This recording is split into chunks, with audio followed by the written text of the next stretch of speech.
বিশ্ব ইজতেমা উপলক্ষে যে কোনো ধরনের অপ্রত্যাশিত পরিস্থিতি এড়াতে 14টি দেশের নাগরিকদের ভিসা দেওয়ার ক্ষেত্রে বিশেষ সতর্কতা দিয়েছে সরকার। ৩রা ডিসেম্বর স্বরাষ্ট্র মন্ত্রণালয়ের সুরক্ষা সেবা বিভাগের ইমিগ্রেশন শাখার উপসচিব কানিজ ফাতেমা স্বাক্ষরিত এক চিঠিতে এসব তথ্য জানানো হয়েছে। চিঠিটি বাংলাদেশের সব মিশনের রাষ্ট্রদূতের কাছে পাঠানো হয়েছে।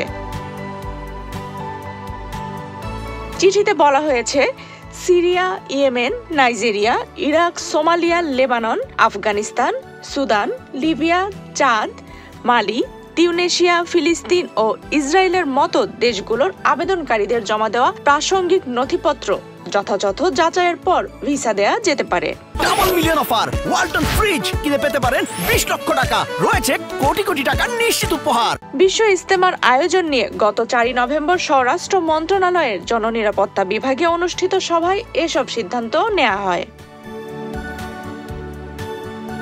স্বরাষ্ট্র উপদেষ্টা লেফটেন্যান্ট জেনারেল মোহাম্মদ জাহাঙ্গীর আলম চৌধুরীর সভাপতিত্বে ওই সভায় সিদ্ধান্ত হয়, সব বিদেশি মেহমানের তালিকা, নাম, পাসপোর্ট নম্বর, জাতীয়তা, জন্ম তারিখ, পাসপোর্ট ইস্যুর তারিখ এবং মেয়াদোত্তীর্ণের তারিখ সহ সব তথ্য 20 ডিসেম্বরের আগে শুরায়ে নিজাম বা তাবলিগ জামাত বাংলাদেশ কর্তৃক এসবিকে সরবরাহ করতে হবে।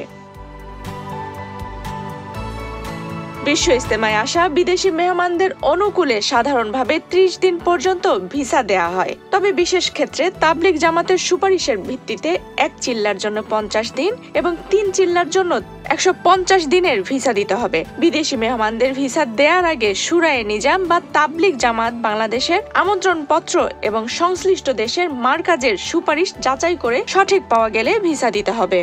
মিয়ানমারের নাগরিকেরা ইজতেমায় আসতে পারবেন টিআই ভিসা নিয়ে, তবে এ বিষয়ে সর্বোচ্চ সতর্কতা অবলম্বন করতে হবে বলে সভায় সিদ্ধান্ত নেওয়া হয়।